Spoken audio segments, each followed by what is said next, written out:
Hello, and welcome to the Divorced Dadvocate, divorce support for dads, where we help dads create a healthy and less traumatic divorce. My name is Jude Sandoval, and I'm your host. I created this podcast and the Divorced Advocate community as a result of my own high conflict divorce, and because you as a dad deserve all the resources necessary to thrive through this challenging time. I encourage you to check out our website at thedivorcedadvocate.com, where there are resources that correspond to this episode, as well as free access to our membership community, where you will find live meetings, free workshops and courses, private discussion groups, and more. And now, on to this week's episode. Hello, and welcome to the show. Thank you so much for tuning in this week. I sincerely appreciate it. We've got an incredible episode ahead and an expert that is tremendous, something that we haven't talked too much about, probably at all in the 5 years that we've been together, but I think it's an important topic for us, and that's about being pro se, which is representing yourself during this divorce process. Before we jump in, though, just a reminder to check out the Divorced Advocate website at thedivorcedadvocate.com. All kinds of resources for you wherever you're at in your divorce, wherever you're at financially, from free to paid resources. Check out the divorce quiz, another opportunity to gauge where you're at in your divorce compared to thousands of others that have gone through it. So check it out at thedivorcedadvocate.com. Get the help that you need and that you deserve. Okay, my guest, after his first divorce, had 50-50 parenting time of his two kids. That was all the way since 2006. He enjoyed a wonderful relationship with their mother, never went to court, and life was as good as it could be for a single dad. But then his second marriage failed after having his third child. And what followed was an education he never wanted. Dozens of hearings, countless motions, hours upon hours of case law research, argument preparation, and strategy formation. The 4-year education was intense, and he came out the other side a rather shattered individual. However, he also discovered very quickly that he had accumulated information and knowledge that is overwhelmingly valuable to those unlucky enough to be on the same adventure he was on. That's a nice way to describe it, as an adventure. This led him to found the Pro Se Coach. Please welcome Ben Schooley. Ben, welcome. Yeah, thanks, man.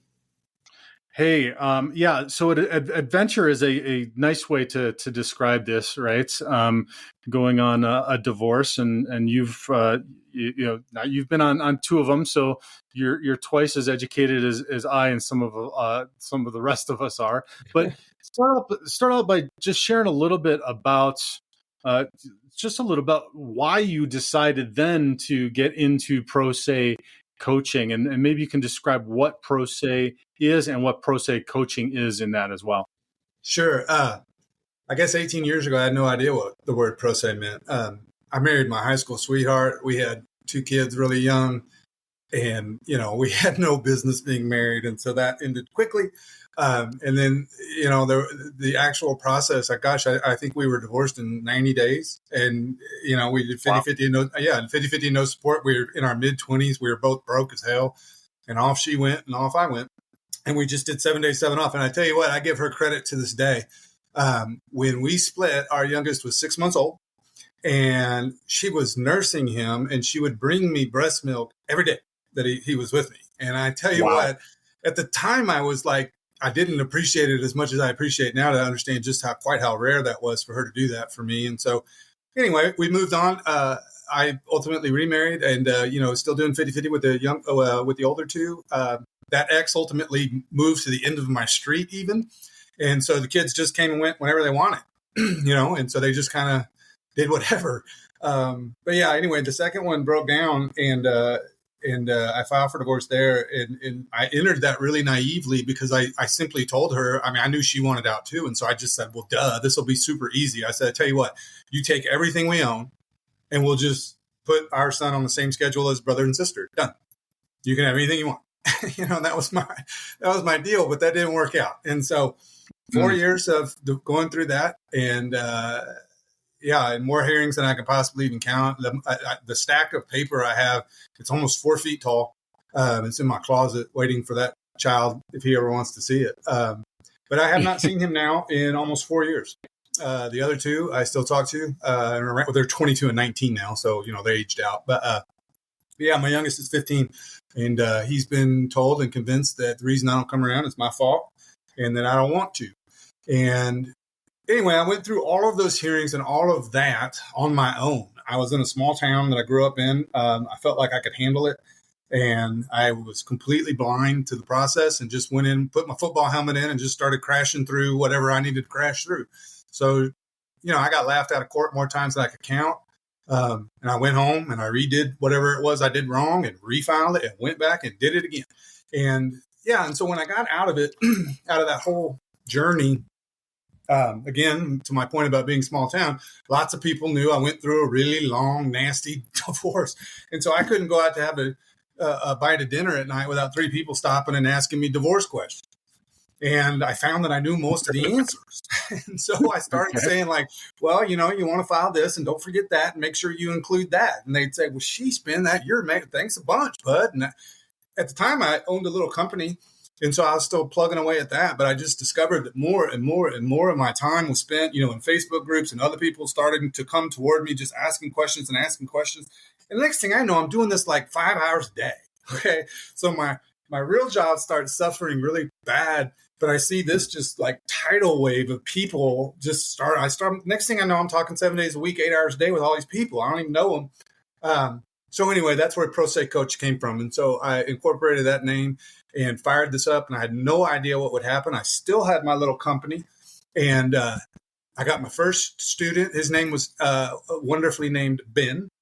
And I walked through that with him. And I was just talking about Ben the other day because he was my very first student. And we got him really close to 50-50. And he settled. And this is going on probably 5-ish years ago. And about 2-3 weeks ago, somebody sent me a message. And it was his obituary. And he killed himself. And his ex flared up several years later. And he was having none of it. And I just share that to say, this is a really not enjoyable process, and it's hard in a variety of ways, and most importantly, it's intimidating as hell because your children are on the line, your finances are on the line, and frankly, beyond that, beyond your own health, there's not anything else really that much important. And your health is the other thing that can potentially begin to be impacted. I went to the hospital 4 times going through those 4 years with gigantic panic attacks that I'd never experienced before. Mm-hmm. I'm 6'2". I weigh about 210 at the time. When I got done, I weighed 162 pounds. I was a walking skeleton. Wow. And I'm a guy who would have said, I went through it all right. But to look back, in fact, that's how my whole journey actually stopped. My mother called me. I was standing in the garage and she called me. I'm in year 4 of this. I weigh 160 pounds. And I had recently at that time lost my younger brother, to cancer. And she called and she said, I watched your brother die. And I'm watching you die, so you're done. We're stopping now. So you're waving the flag, buddy. And so I did. And anyway, but that propelled me into this. Pro Se Coach was born, and then within about 6 months, I sold my little company I have, and so this is all I do now full time. I love doing it. It's a really hard job. Jude, I know you talk to a lot of people too. It's a very draining job. It can be. Because it's a nasty topic to talk about all damn day. It's drama and it's hurt and it's tears and it's fear and it's all day. And, and I'm sympathetic to people because they blow me up on July the 4th with 26 text messages because they're freaking out about something. And, some part of me could be like, man, leave me alone. It's July the 4th. But then I think back to my own journey. I know if I knew of a guy like me, I'd have blown him up too, because my head is in the clouds, man. I don't even know what day it is, much less to even be respectful of your time. I'm not trying to be disrespectful. I'm freaking out. And so, but I'm very passionate about it. I argue with God a lot about this. I get very angry about it because I can't believe I went through what I went through so that I could help this guy over here. I got to go through all that. So I wish I didn't know what I know. I wish I had a different job. But I'm glad for the one I got, that I'm really, really passionate about this. And I feel very strongly that if you're considering being pro se, the first thing you have to get over is fear, because I know you're intimidated by the process, but I swear on all that's holy, once you see a peek behind the curtain, it is crayon simple. It is not difficult, but it's intimidating. And so once you can get past the complexity objection, you're on your way. Because from there, you learn really quick that you can weaponize the court system, not in a way to like punish your ex or like do awful things to this person, but rather almost as a financial sword that, it's a gross way to think about it. But frankly, every divorce attorney anywhere will tell you the first person that runs out of money loses. Right. And so as a proficient pro se person, I can bleed you out so fast, it'll make your head spin. We laugh about it all the time when I teach people how to do discovery and they go, really? That's all discovery is? It's that simple? It takes us 45 minutes on a phone call and I can say, yeah, but I swear this is going to cost your ex, I don't know, $8,000 to deal with that and potentially a motion to compel and a little hearing. I mean, it's crazy amounts of money. And so I use courts as like, I tell people I don't like going to court over important things. I don't want to go to court and deal with kids and possession access if I can avoid it. I understand that that's unavoidable frequently, but I do like going to court over things that don't matter. Discovery, enforcement, these types of things. Let's go all day, every day. And so those are good. But that's kind of a crash course in who I am and how I got here. I'm pushing 50 now. I just moved to Central Texas from a little bit more south from the hill country. And my 22 and 19-year-old, my 22-year-old lives in Sweden now. I haven't talked to her in a good while. My 19-year-old was in a humongous car crash in May when he was living with me. And he was in the hospital for almost 6 weeks. And when he got out, he said, I wanted to go back to mom's house. I think mom's a better nurse than I am. So he went to mom's, but he's doing well. But the 15-year-old, I do not see. So I was just thinking about today, he plays football. So football is going to fire up here at the end of August. So I guess those are my opportunities. I get to actually lay eyes on the kid. So I'm looking forward to that. So I want to get into and talk maybe a little bit about that. I did want to make one point, though. So I find it very interesting that you've had both experiences with an ex, right? An ex that's absolutely tremendous, that sees the value in their father being involved in their children's lives, did something like you described, which was way above and beyond. And then another one who's, I'm assuming, probably alienating or doing not, at least not facilitating the process for the kids. And so, and I point that out because we get all kinds of dads that come to the community, and oftentimes the dads that come to the community that don't have a high conflict start to get scared around things, and because there's a higher percentage of dads that come to the community really looking for help because they're struggling. They might be alienating. They may not have seen their kids for a long time. They're running out of money, whatever it might be. And then the other dads are like, oh, geez, which is not a bad thing to be prepared to hear some of these worst case stories, because what we always say is prepare for the worst and hope for the best, right? But I just wanted to point out that mentally, emotionally healthy people see the value in both parents being involved in their children's lives and will make an effort to make that happen. And so if you need a litmus test for whether or not that person that you're ending the relationship and the marriage with is not stable, mentally, emotionally stable, might have a personality disorder, etc. If they're not doing everything they can to facilitate that, then that is your red flag where you need to be paying attention to what's going on. Huge red flag. Yes. When you re-enter the dating world and you find the date who begins with, oh yeah, dad never comes around because he's the biggest loser. You probably need to tap the brakes just a smidge. It was funny in my 20s after my first ex and I split. I didn't know if I was supposed to feel guilty about it or what, because I had several friends that actually broke up too, with the explanation of, well, Ben and Allie have done okay. Let's just do it like they did. And it's like, okay, well, it's as ideal as it can be, but certainly, man, if you're going to get married, boy, you get married to be married. Don't be getting married to have kids and then break up. That's certainly not the way to spin it. Definitely. Yeah, ideally, and my point being is because oftentimes, and I know this was my case in going through going through the divorce process was, oh, I fell in love with this person. I don't want to destroy this person. Like, but if they're acting poorly, which is the red flag of not facilitating time together or doing other things, then you need to pay attention to that, because that is going to be a red flag. And that is going to help you to understand kind of the course you're going to be taking. Like, can you get this done amicably, pro se, maybe with a mediator, maybe with a collaborative divorce, et cetera? Or do you need to really start preparing for the worst and then hoping that they come around? So I just wanted to make that point. That's pretty huge. Now, you pointed out, I think it was very interesting that you pointed out that that you like to go to court for these little things because it's very, very expensive, but not not for the big things. Let's dive a little bit more into that in the construct of pro se, what pro se is and why that is beneficial, and then also tie that into talking about peeking behind the curtain. You said that it's not rocket science. You know, these attorneys go to school to learn all this case law, et cetera. Really what they've learned is the process, right? So take us through that a little bit. Sure. Yeah. A few things about just kind of how I work too. The people that find me the earlier in their process, I tend to be able to work a little bit better with, just because, you find me a year into the process, there's a lot of things that's already happened that may or may not have been ideal. But I suppose like my process is a little bit different than many people, I guess, that call themselves divorce coaches or other things that at least I've stumbled across. Here in the state of Texas, there's a committee called the Unauthorized Practice of Law Committee.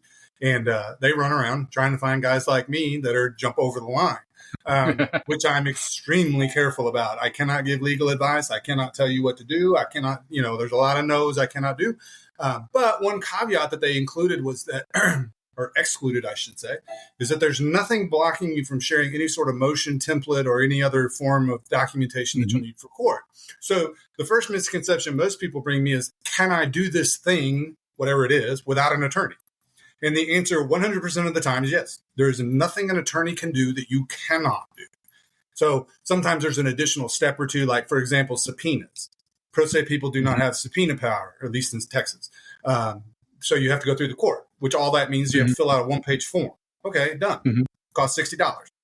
But it's not hard. But anyway, yeah. So when I try to get a hold of people, I try to get people really rational. I mean, just like you say that, when you meet people and how they treat their ex and other things, a red flag. It's also a red flag for me because, what are you really about here? I work almost equally 50-50 with moms and dads, which was a huge surprise to me when I got started. I thought it would all be 90% guys. I don't know why I thought that. I just figured they were always the ones getting rolled. But, man, I tell you, there's a lot of women out there that get smoked by this industry as well. And so, but anyway, we try to figure out, is it really all about kids? And of course, everybody says yes. Okay, I get that. But then how much of it is actually about money? Okay, and that gets a little touchier because people don't want to admit to me that, look, I can't pay this freaking child support. Or, Ben, look, I really need the child support. All right, whatever. But you got to get honest with me because I got to know where you're at. And then, okay, and then let's fire up this party, whether we're doing the filing for divorce or the modification or whatever it is. I'm going to share the template with you. We're going to talk through that. I utilize a lot of video courses as well to kind of help expedite explanations and other things. But strategically, what I typically do is, let's say Jude calls and Jude says, Ben, I'm on the regular old every other weekend deal. This sucks. I want to move to 50-50. Frequently, I'm not saying universally, but frequently what we'll do is we'll say, all right, let's fire this party up. And he will actually file and request to be primary and flop the entire thing and put mom on every other weekend. All right. This is obviously very explosive in terms of the filing and the response from the other party. But our intention isn't actually to end with what we asked for. It's asking for 125% so that we're willing to be talked back to where we want. And I tell you what, I don't care if you file that on your ex and she laughs at you and flips you the bird and says, I'm going to kick your butt in court. That's all normal. I promise you, she is up at night worrying about this because, because there's this real, even if it's a 5% chance, she's got to sit there and think like, holy crap, man, what if that really happened? And I lost all the child support and I'm going to owe him child support and I only see the kids every other weekend. Wow, I'm stressed. All right. And then we use the system to just continue to push this through as hard as we can with this. I always use the phrase, let's back a dump truck up to her attorney's office and just start shoveling it out. Whatever. So you asked about like behind the curtain and, simple things.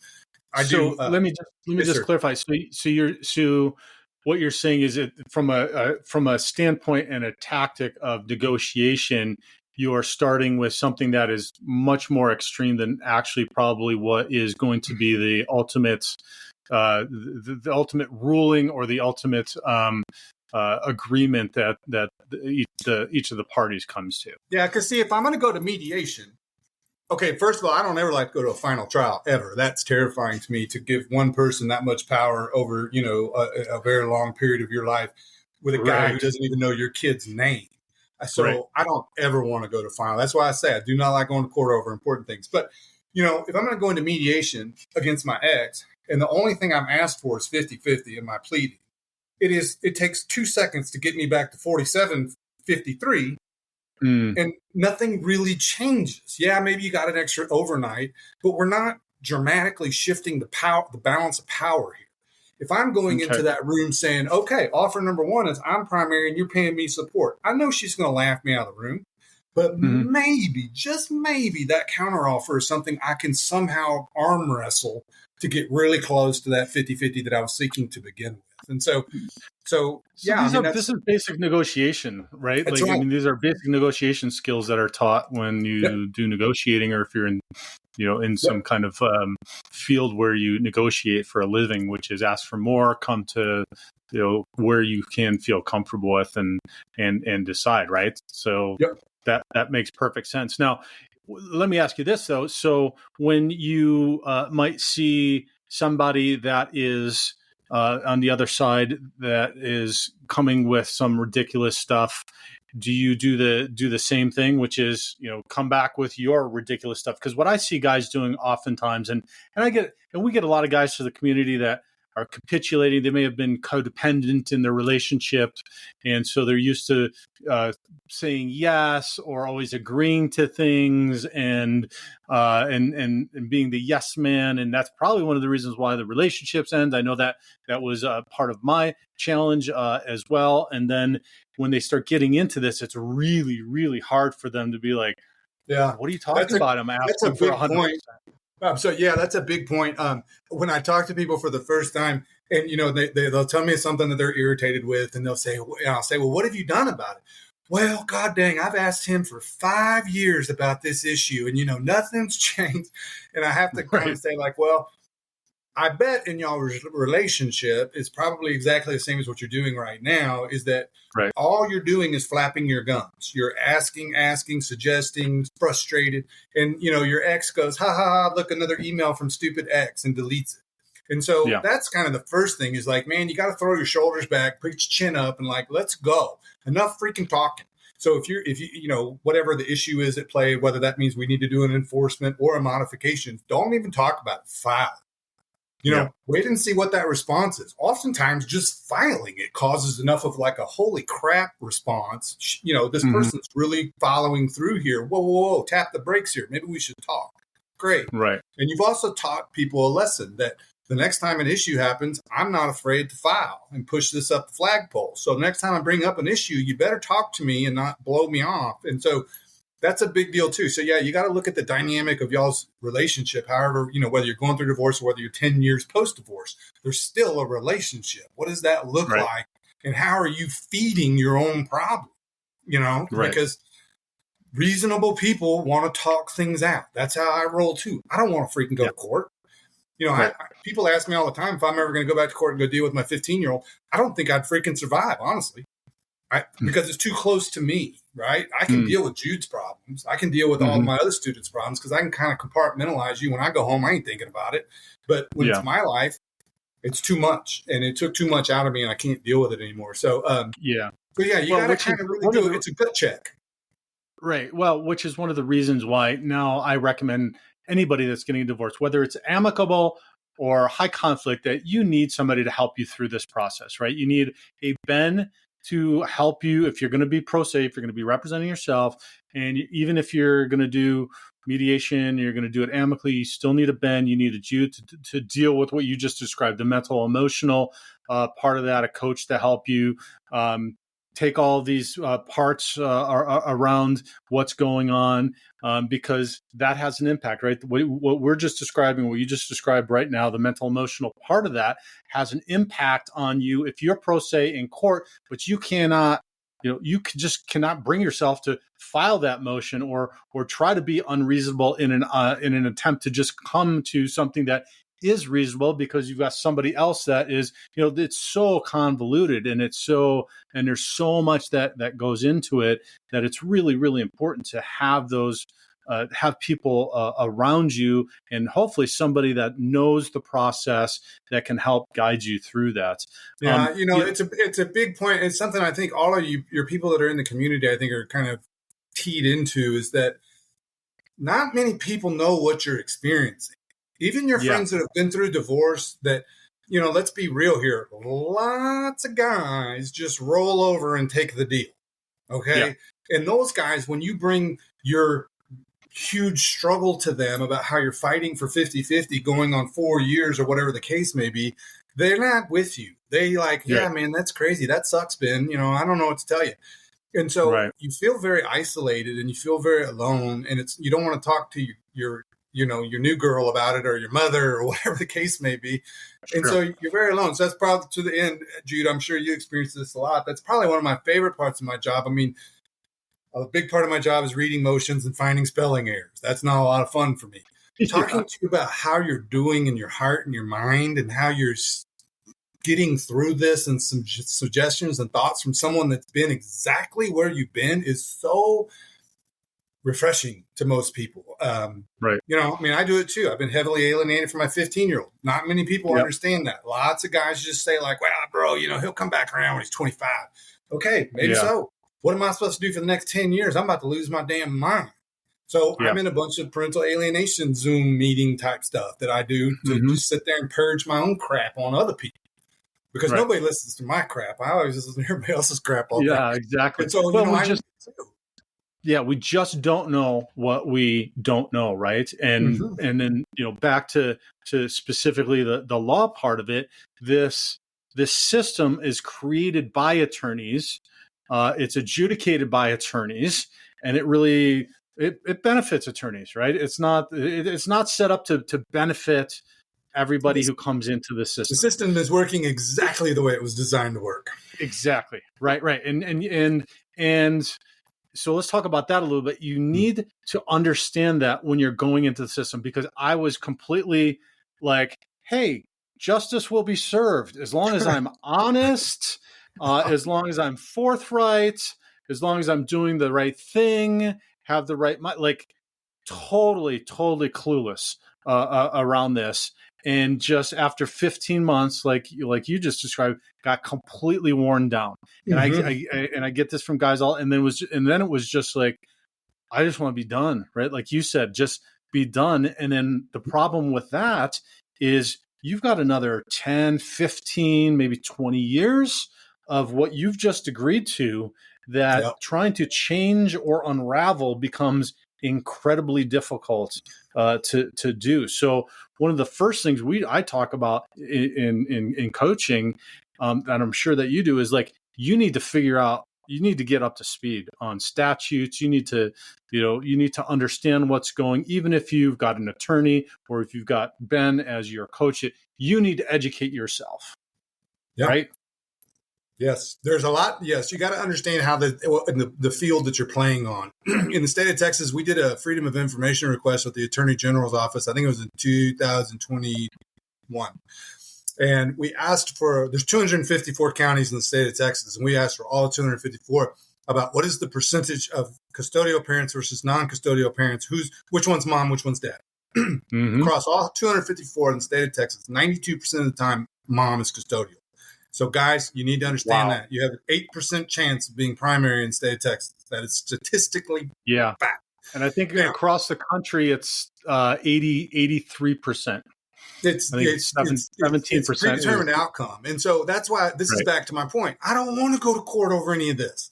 I don't want Yeah. to be in that room because I have a 92% chance of losing, no matter how Yeah. good my argument is. And we laugh, but the state of Texas is so back-ass where we were just chuckling about this. In the state of Texas, the standard possession order, it says specifically that in absence of an agreement, the minimum is standard possession order.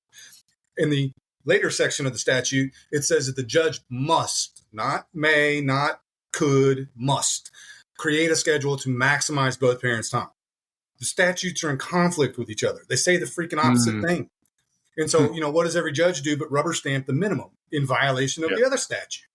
But good luck getting it, teaching a judge the law, especially when you're pro se. They don't really take kindly to it. And so, yes, you must understand the game. You got to understand that no one is here to help you. They do not. Nobody is your friend. People think all the time, oh, yeah, I'm going to take a guardian ad litem because they'll see right through this crap. I promise you that ad litem is best friends with your ex's attorney. They play golf together. They're buddies. Yeah, right. You're going to get hosed. The judge doesn't care about you. Yes, they're going to give opposing counsel, grace, and they're going to pound you for the same things. No one is going to help you do anything in the system. You can't even ask, where do I file this thing? Sorry, sir, we can't give you legal advice. Click. And so you just gotta get your brains around. This is the pool that you're jumping in. And so, yes, that's where, guys like me and Jude come in and get handy can give you that point in the right direction because you're going to need it. Otherwise, it's really intimidating. And, to your end earlier about just getting ground down, the number one reason people get rid of me is that they call and they say, I can't do it anymore. That's it. Yeah. I'm out of gas. It's not, we lost. It's not, I'm out of money. It's not anything. It's just, I can't. I have to stop, and as much as I want to grab them by the neck and go, no, I think we can do this. I also have to remember, hey, what did I do? Yeah. I threw the flag and said, that's it. Y'all are going to freaking kill me. I'm done. And so I get it. And like I said, it's not only just think about you're basically in law school trying to figure all this out. I remember just staying up to the wee hours of the morning, right after work and kids and everything else. So when I was pro se and having to read the statutes, write the motions, write the responses, like go through all this it is mentally and emotionally taxing. And so on that point, you say, well, the process isn't rocket science, right? It is a process. The process is known. They don't put it out there for us. They're not. And when we're in there, when I was representing myself, I got steamrolled. I got absolutely steamrolled on just very simple procedural stuff where the magistrate or the judge could have said, hey, you have the ability to do this, but never once would they tell me, hey, you have the ability to do this. However, I've watched many times when there were women crying or upset or something going on emotional in the courtroom where they'd stop everything and they'd say, ma'am, do you need a minute? Okay, you take a minute. Ma'am, this is what your options are, and literally lay out all the options for them to pick of what's of what's going on. And so with that said, and what we just described, all this, if you can hire an attorney, is it best to have somebody representing you if you end up having to go to trial? Is there a delineating place in which you would say, Ben, hey, we don't want to be in trial. We don't want to take this all the way to trial, but it looks like you're going to trial. Maybe you need an attorney because that then becomes really challenging if you're pro se. It can. And I tell people if there's any point that you want to hire an attorney, of course you could do that. But, that would be one common spot. Don't have an attorney for discovery and interrogatories and admissions and motions to compel and some of this chinchy little stuff that you can do. Because as long as you'll put in the work to learn how to do it, it's not hard. And all of that is going to cost you 15, 20, 25 G's if you've got an attorney. But you want to save one for the end. Now, but I'm a little jaded with it because if I went through it all over again and I knew what I know now, I'd never hire an attorney, ever. Because I'll say things in front. I will say, because I don't care what the judge if I'm his friend or he thinks I'm a nice guy. I really don't. Yes, I understand that it would not be wise to go running around pissing off your judge. However, I will say things I will challenge the judge, let's say, that an attorney won't do. You got to remember, an attorney's got his entire career in front of this judge. He ain't going to go up there and piss him off. He's not going to go up there and say, Judge, I think you're wrong, and let me read you the statute. I'm going to. And so, yeah, I get it. People, they get freaked out if they get close to the final trial, and understandably so. And so then they want to, pass the responsibility to somebody that they think will help, and sometimes they do.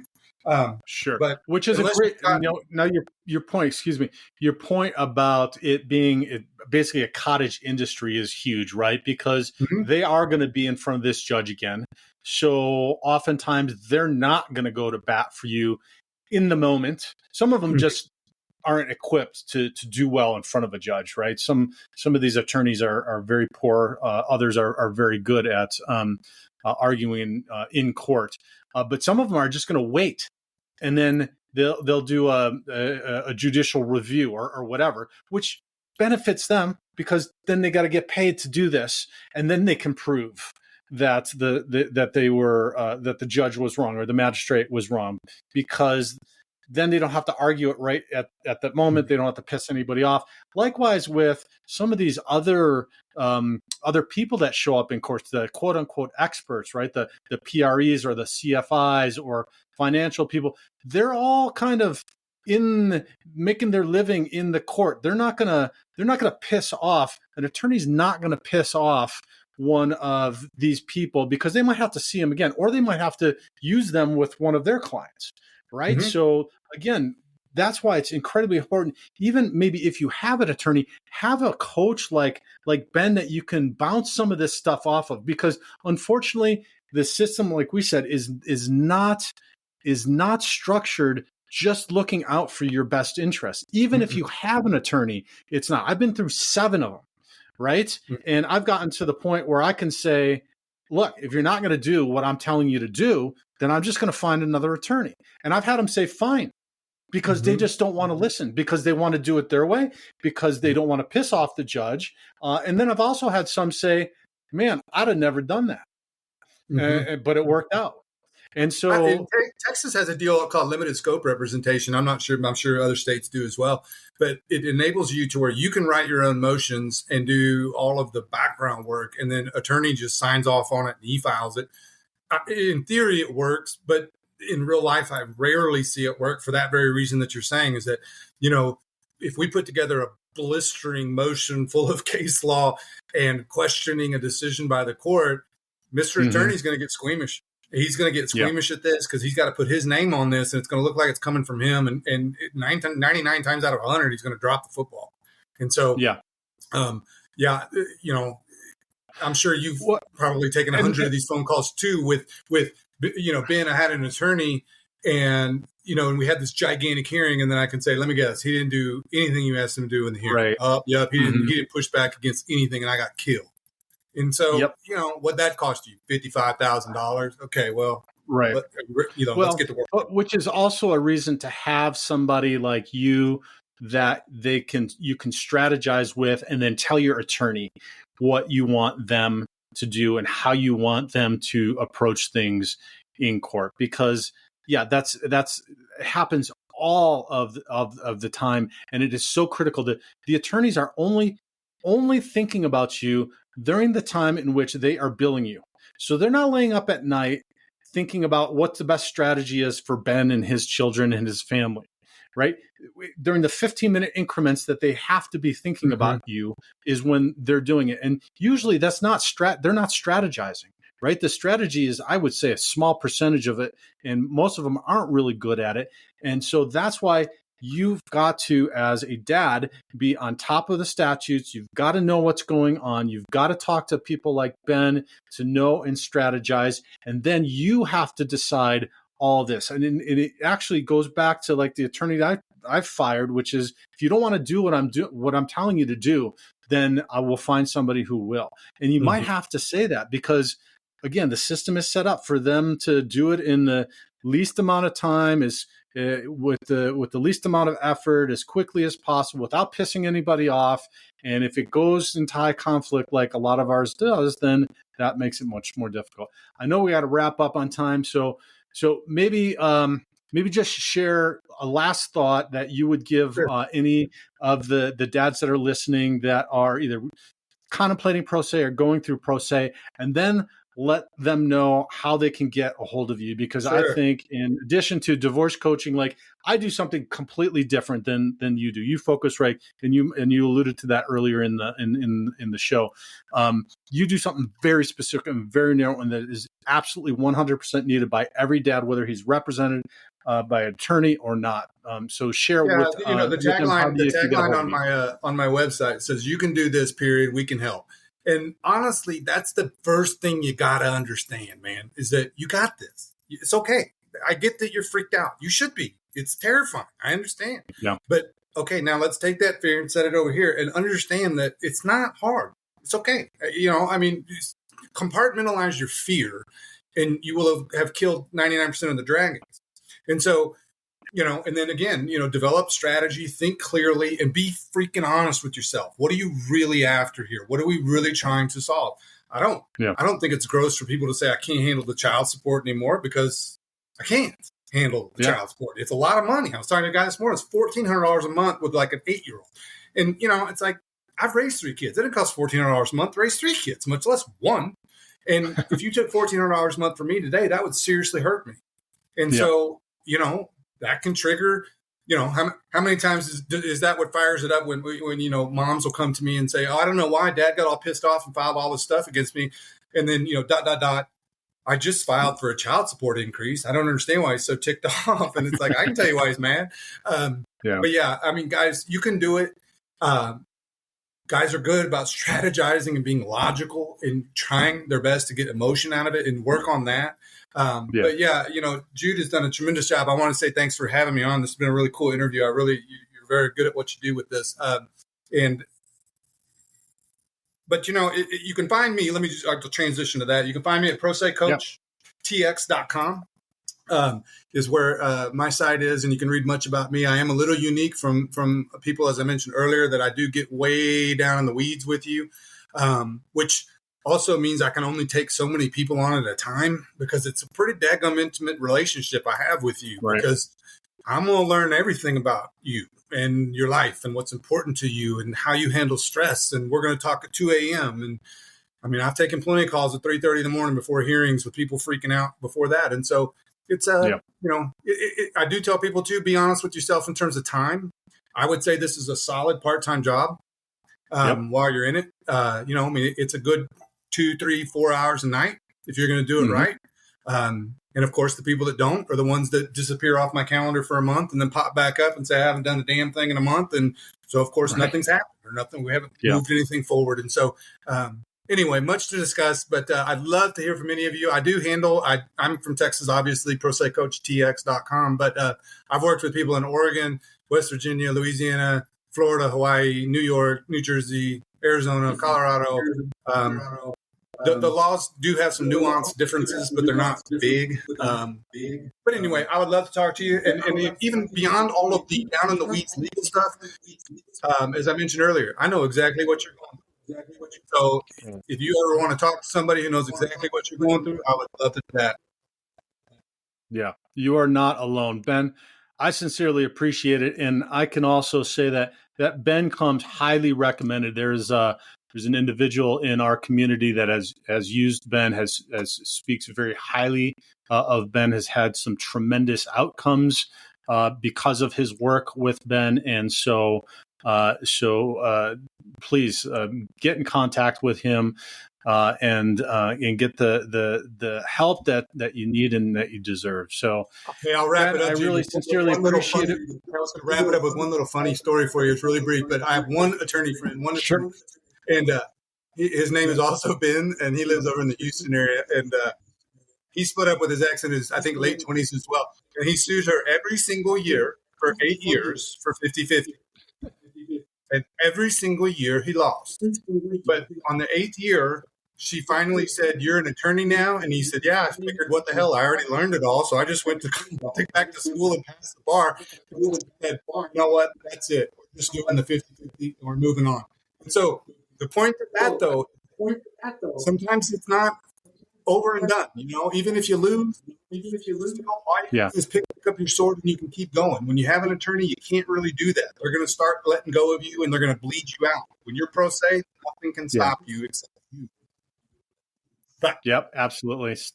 Tell them to stay strong. It's sometimes, unfortunately, some of us, it's a war, and there's all these small battles that go into the long-term war around that. It's a terrible analogy to use, but it is probably the best one, unfortunately. And so, yeah. So anybody listening, if you found some value in this, please share it far and wide on social media. Give us a star rating, even better. Leave us some comments, and definitely get in touch with Ben. Ben, thank you so much. Thanks, bud. To hear the rest of this episode and access the corresponding resources, visit thedivorcedadvocate.com and become a member of our community. It's free to join and will provide you with the resources you deserve as a divorced or divorcing dad. Thank you for listening. God bless, and I'll talk with you next week.